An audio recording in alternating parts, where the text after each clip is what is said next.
ഇന്ന് നമ്മൾ ഉണ്ടാക്കുന്നത് വൈകിട്ട് ചായയോടെ കഴിക്കാൻ നല്ല ഒരു പരിപ്പ് വടയാണ്.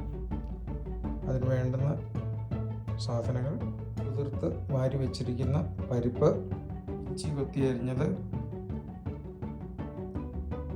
ഉള്ളി കുത്തിയരിഞ്ഞത്, ചെറിയ ഉള്ളി ഉണ്ടെങ്കിൽ അതാണ് നല്ലത്, പെരിഞ്ചീരകം, കറിവേപ്പില,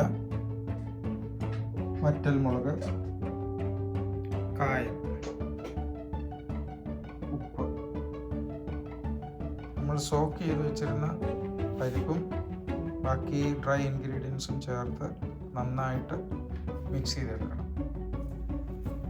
നമ്മൾ മിക്സ് ചെയ്ത് അരച്ച പരിപ്പും ഇൻഗ്രീഡിയൻസും എല്ലാം ഇതുപോലെ കനം കുറച്ച് പരത്തി അത് നല്ലപോലെ തിളച്ച് എണ്ണയിൽ ഇട്ട് ചെറിയ തീയിൽ ഇട്ട് വറുത്തെടുക്കണം.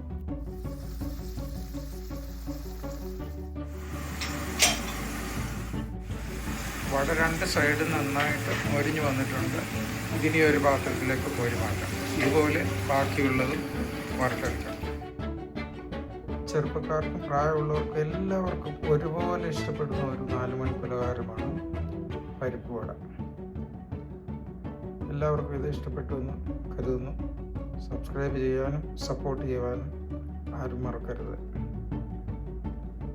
Thank you.